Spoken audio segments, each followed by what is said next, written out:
Hello, I'm Robert Nelson, and I'm here talking with Jessica Sola. Pretty much about the academic program and how to exploit everything that it offers. Yeah, hi. But what do you mean by exploit? I thought uni was about sort of not about what you can get out of it for your own sake, but what you can achieve for the community's sake. Yeah, sure. I didn't mean exploit in the sense of being a taker, but maximising the profit to yourself as well as anyone else. Jessica, I'd better watch my language. Now that's what Monash teaches. Language? Yeah, in a way. That kind of sums things up. Study is about describing the world.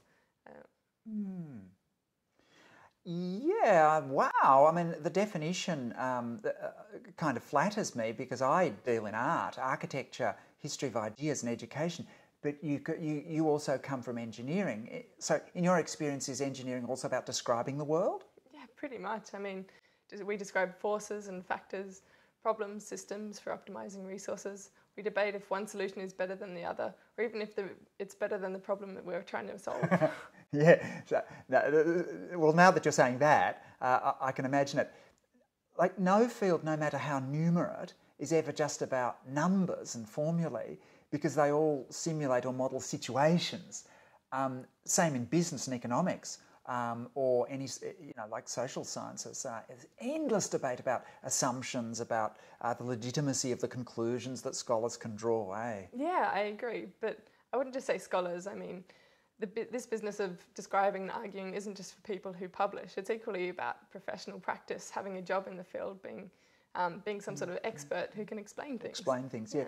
I like that definition of an expert, actually, as someone who can explain things. I mean, normally we think of an expert as someone who knows things. That's very radical, Jessica.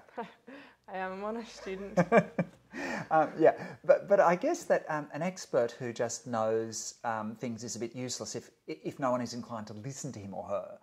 It makes an awful lot of sense to define an expert by the capacity of explanation. Yeah, I mean, even in IT, where interactive interfaces seem to speak to their own language. Yeah, I agree. And would say the same of art, design and architecture, where people also say that they're a language all to themselves. Still, if you want to get a contract to design a building, you'll need to be mighty persuasive. Didn't you say that all of this was enshrined in the Monash graduate attributes? I did. You're right. And look, I think that it's really all in good faith. You don't seem so sure. No, I'm sure about the good faith. It's just that every discipline approaches language skills in a different way. Like in some disciplines, there's a feeling among students that the real guts of the discipline is just technical. And will that feeling be shared by the lecturing staff? Probably not, because they all publish and speak eloquently at conferences. I mean, in engineering, they might even consult with government or make interventions in the press over sustainability or in initiatives or whatever. Yeah. So that would be true of all technical areas, I guess. Then what do you mean by saying that all the disciplines have different attitude to language? Oh, or that they approach language skills in a different way. Well, it's more that students sometimes feel that they have enough by way of language skills,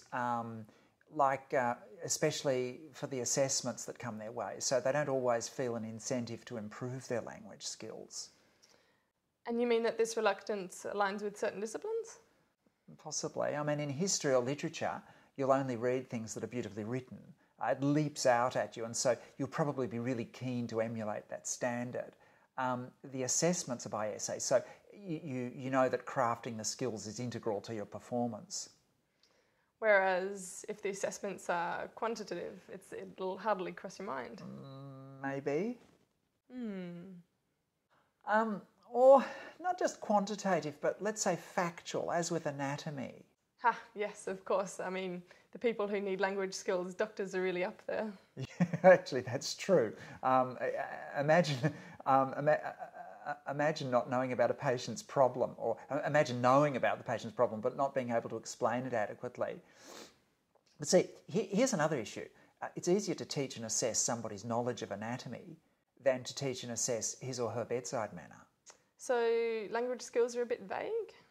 Well, they're not even necessarily a stated part of the syllabus. or not stated in the same way as with technical or manipulative skills. So are there generic programs for improving language skills? Not so much generic, but spread out. Do you have any experience of them? No, not personally. Why not? Well, it's not that I'm sort of so full of swagger that I don't think I can improve. It's more that my field is highly conversational and language development is integral to it. Yeah. Besides, I'm probably not going to be seeking out sort of help in an area I don't feel I need it. If you don't need it, yeah. Okay. But do you think that students shy away from language skills development because they believe that their language skills are already good enough? Well, I mean, even if that's true, you can't put it down to conceit. I mean, in my circumstance, I'm aware that getting language skills from within the discipline itself. You're getting it. Yes, you're getting. Yeah, I understand. And that's probably the best place to go seek language development, like your own discipline, because we already have an interest in speaking about the subject matter. And it's more than interest in the subject matter too. It's about assembling ideas in a way that's compelling, in the way that people in the discipline speak about it. Assembling ideas. Yeah, it isn't just about augmenting your vocabulary or sort of writing grammatically. It's about putting one idea in front of another so that the next one makes sense. Yeah, I get it. A flow. It's ideas management. It's writing. It's thinking made visible. It's like the organisation of intelligence. Anything else? It's beautiful. One of the best things that you can get out of a tertiary education, honestly. I get enthusiastic about it too, I must say. Thanks, Jessica. Always a pleasure.